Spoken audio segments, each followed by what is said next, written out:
जय माता दी दोस्तों। अगर आप भी माता रानी के दर्शन करने के लिए जनवरी महीने में आ रहे हैं और आप ये जानना चाहते हैं कि आप माता रानी के दर्शन करने के लिए कौन से रास्ते से जाएं, प्राचीन मार्ग से या नए मार्ग से, तो हम आपको इस वीडियो में बताएंगे कौन सा मार्ग बेस्ट रहेगा माता रानी के दर्शन करने के लिए। ये सामने देख रहे हैं आप दर्शनी द्वार और देख सकते हैं कितनी लंबी लाइन है भक्तों की। जय माता दी। तो वीडियो में आगे बढ़ने से पहले चैनल को सब्सक्राइब करें, वीडियो को शेयर करें और कमेंट बॉक्स में जय माता दी ज़रूर लिखें। तो वीडियो में बढ़ते हैं आगे।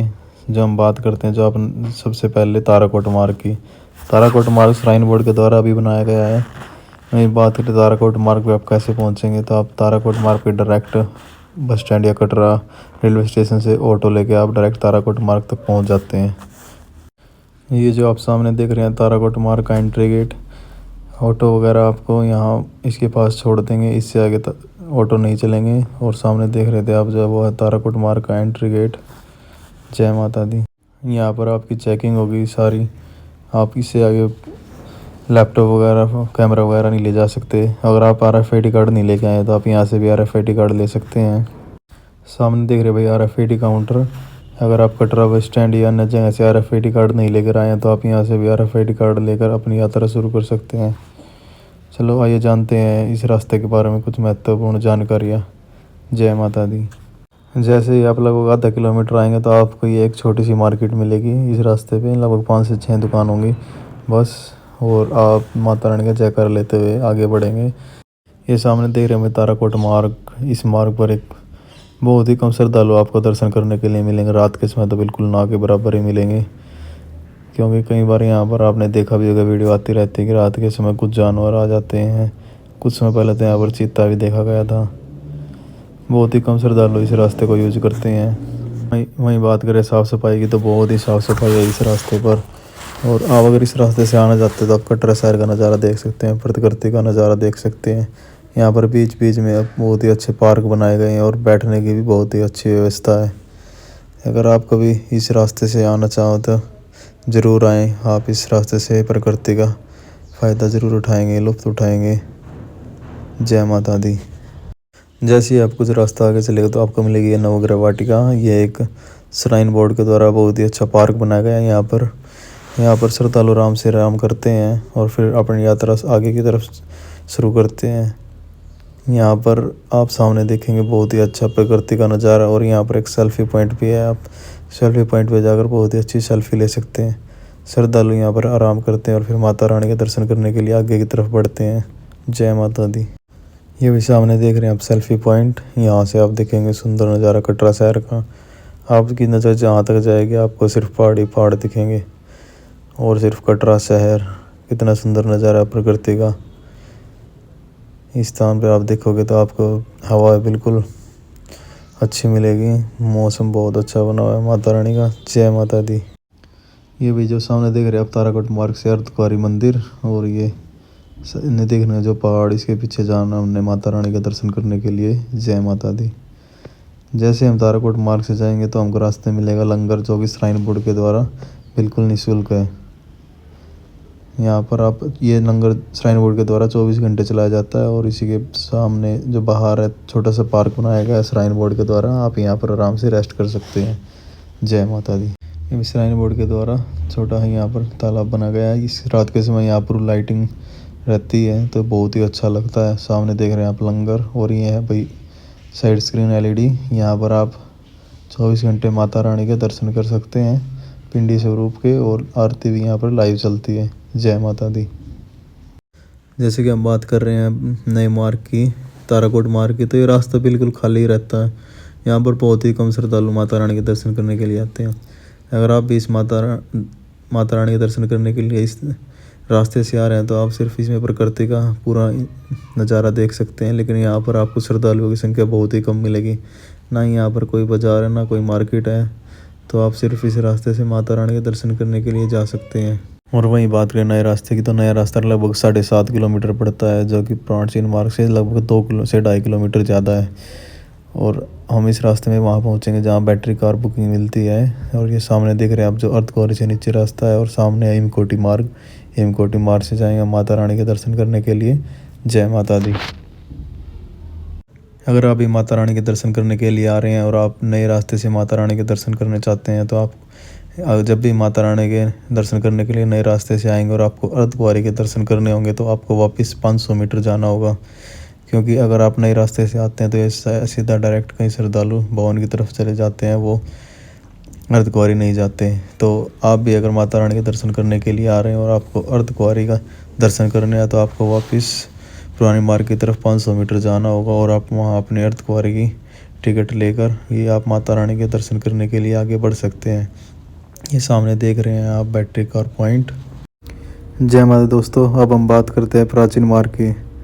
प्राचीन मार्ग कहाँ से शुरू होता है? जैसे आप सभी को पता है कि आप अपना RFID कार्ड लेंगे कटरा चौक से, कटरा बस स्टैंड से। अगर आपके पास RFID कार्ड नहीं होगा तो इस दर्शनी द्वार से आपको आगे नहीं जाने दिया जाएगा। यहाँ पर आपकी चेकिंग होगी और उसके बाद ही आपको आगे जाने दिया जाएगा। ये सामने देख रहे हैं भाई फ्रिस्किंग पॉइंट है, यहाँ पर आपकी पूरी चेकिंग होगी। इससे आगे आपको कैमरा लैपटॉप वगैरह नहीं ले जा सकते। यहाँ पर चेकिंग होती है, उसके बाद ही आगे एंट्री होती है, आप अपनी यात्रा शुरू कर सकते हैं। जैसे ही आप प्राचीन मार्ग में एंट्री करेंगे तो आपको एक बहुत सारी भक्तों की भीड़ दिखेगी, क्योंकि आपको पता है नए मार्ग पर आप बहुत ही कम श्रद्धालु माता रानी के दर्शन करते हैं। जैसे ही हम इसमें आगे बढ़ेंगे तो हमको यहाँ पर दुकानें मिलेंगी, नए रास्ते पे बिल्कुल भी नहीं थी। यहाँ पर पूरा बाजार है तो आपका मन भी लगेगा माता रानी के दर्शन करने के लिए। जगह जगह पर छोटी छोटी दुकानें लगी हुई है और इनमें बहुत ही सुंदर और भव्य दरबार बनाया हुआ है माता रानी का। यहाँ पर आप पहले फ़ोटो खिंचवा सकते हैं और वापसी आते वक्त आप अपना फ़ोटो भी ले सकते हैं। जैसे भी एंट्री करेंगे और थोड़ी आगे चलेंगे तो आपको घोड़े पिट्ठू पाल की तीनों की सेवाएं यहाँ से मिल जाएंगी।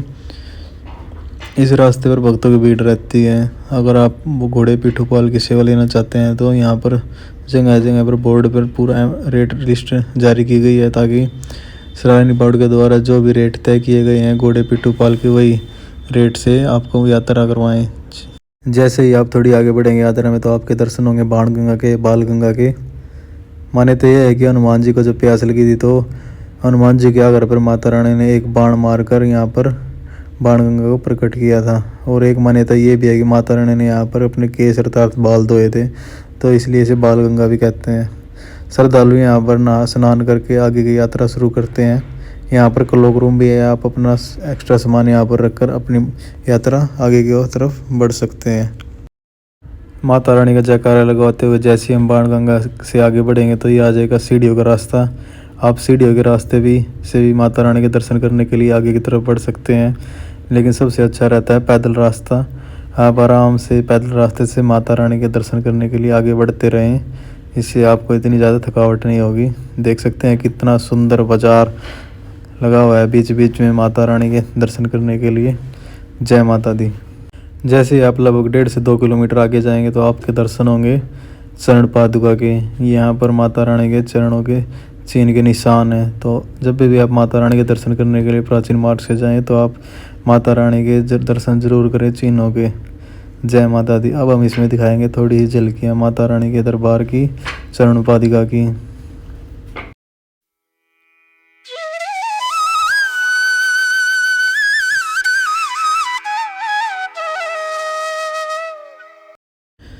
इसके बाद बढ़ते हैं यात्रा में आगे। माता रानी का जयकार लगाते हुए भक्तजन बढ़ रहे हैं आगे माता रानी के दर्शन करने के लिए। यहाँ पर जैसे ही हम थोड़ी आगे चलेंगे यहाँ पर घोड़े खच्चर की अलग लाइन हो जाती है और पैदल यात्रियों की अलग लाइन हो जाती है। हम यात्रा में माता रानी का जयकारा लगाते हुए आगे की तरफ बढ़ते जाते हैं और लगभग 5.5 किलोमीटर की चढ़ाई के बाद हम पहुँच जाएंगे अर्धकुंवारी। जैसे हम इस रास्ते पहुँचेंगे तो ये लगभग अर्धकुंवारी से 300 मीटर पहले यहाँ से 2 रास्ते जाते हैं, एक भवन वाया हिमकोटी मार्ग, एक हत्तीमता मार्ग। हिमकोटी मार्ग वो है जहाँ से बैटरी कार पॉइंट है, यहाँ से आप सीधा डायरेक्ट माता रानी के दरबार में जा सकते हैं। और एक रास्ता जा रहा है, इसमें पहले हम जाएंगे अर्धकुंवारी माता रानी के दर्शन करने के लिए, वहाँ से लेंगे टिकट और फिर माता रानी के दर्शन करके वापस आएंगे। तो अब हम बात करेंगे दोनों मार्ग में कौन सा मार्ग अच्छा है।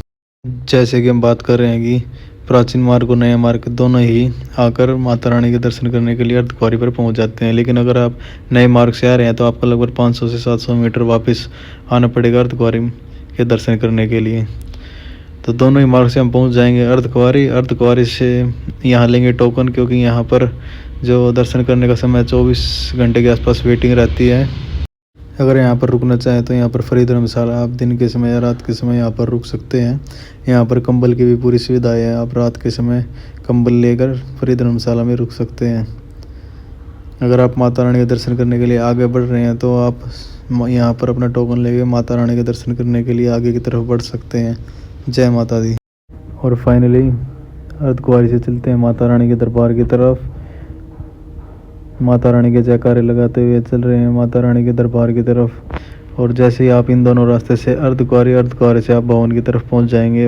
और जैसे ही आप लगभग 5.5 किलोमीटर चलेंगे तो आपको हो जाएंगे माता रानी के भवन के दर्शन, स्वर्ग के दर्शन।